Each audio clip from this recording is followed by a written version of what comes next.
see tonight. Steve said you guys set a tone, and then even after the game, he said that Draymond said that you guys came down here to get two and not to be satisfied. Can you sense that urgency amongst the group? Yeah, it was nice to understand the importance of the game and then go out and perform the way we expect to. We had that talk in Minnesota and didn't come out, in the first half well. Tonight was on both ends of the floor, focus, intensity. We still feel like you can play better, but I think we enjoyed what we did tonight and the level that we were at for the majority of the game. And it showed. Everybody contributed. Draymond took matchup personally, does what he does on the defensive end, contributed across the board from a playmaking perspective. Wiggs in the beginning of the fourth quarter was awesome. Asserting himself and getting to his spots and knocking down shots, and everybody contributed, so it was a good night. This is the first time you faced Zion. Just how unique of a talent is he to go against? And also, you mentioned Draymond taking the matchup personally. How did you think he kind of helped contain him? He did his job to the fullest.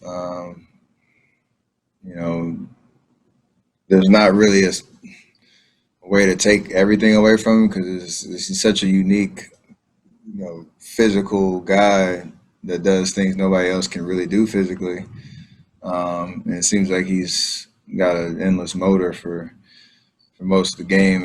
And Draymond just try to make everything difficult in terms of pushing him out the paint, keeping a body on him, making him try to finish over the top, giving him, nothing easy. And then you got to make their whole team work on the other end. So got to run it back tomorrow. But he's definitely an amazing talent. There's not anybody like him, I don't think, offensively. If you've always had such high expectations for yourself, but this was your 6th 40-point game in your last 15, have you surprised even yourself a little bit with this stretch that you've been on? Yes and no. Like, I haven't done anything like this, this stretch in my career, but the work that goes into it there's no surprise there. So it's just a matter of staying in the moment, enjoying what I get to do, having the utmost confidence in what I can do out on the floor, and just enjoying the challenge because I know I got to play well for us to be who we want to be this year. And defenses are going to throw everything at me, and I got to be able to work with everybody out there on the floor to create shots and create offense. And I'm enjoying it. Follow up on that real quickly. Juan was just sitting here and he said that he came up to you during the game. He was like, "I just want to tell you, man, you're great." Basically, are you aware as you've gone through this stretch how much of an impact your play has had on the confidence of all the guys around you? You can feel it, especially like a night like tonight where I get it going in the first quarter. It boosts everybody's confidence that we can create good shots and that everybody's going to get open looks, and it's just a matter of stepping in, taking them, being assertive in their own right. And at the end of the day, that's what a vet's supposed to do. It's supposed to uplift everybody, and I get energy from them when they meet that intensity and that aggressiveness and that attitude that we have. So there have been nights where it hasn't worked and been nights that it has, and for them to appreciate it as well, I feel the same exact way. And that's why, like I said, we were trying to make this season mean something down the stretch. And if I play well, it's going to give us a good chance to win, and my confidence in everybody else has to be there as well. Steph, Mark has some clutch points. When you got it going, obviously you believe you can hit shots from anywhere. When you rolling the ball, saving time, have you ever considered shooting it before you cross half court? No, unless it's last second. But me and Raymond were talking this morning. My first NBA game, I shot 1 3 Raymond, remind me of the stat. I think I didn't shoot my 17th three to like the 6 games, like you said? 10th game. So imagine like that now, 12 years later, maybe in a couple years, who the hell knows what'll happen. Stretching my imagination to the fullest, but yeah, I'm not reckless though. What kind of a boost do you get when, like, you and Draymond in the fourth quarter, you guys are sitting down, you guys are up 15, and Andrew's going to work? When you see him going to work like he did, what kind of boost did that give you in Draymond? It's huge.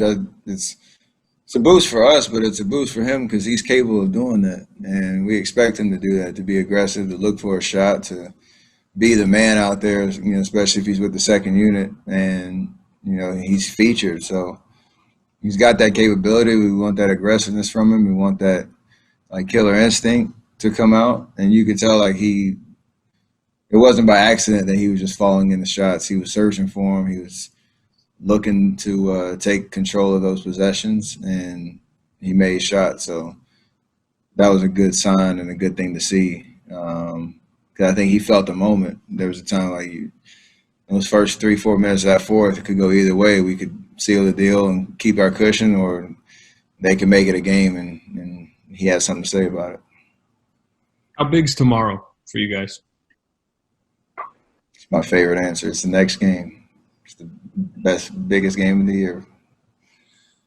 Is there, I mean, again, I know obviously you just want to win because it's a game, but kind of, you know, sweeping this. I know the job was to kind of get one down here, but how important would it be to kind of sweep it and really kind of put them in the rear view, essentially? It's always awkward for us because, like, I know Draymond was talking about the playing game, and, you know, we're not used to being in this part of the standings where you're, like, looking behind you, but behind you is 10th and not, like, 3, 4, 5 or whatever. So it's kind of awkward. You're like, yeah, we know what the situation is, but if we just focus on winning games, everything will take care of itself, and that's the mentality.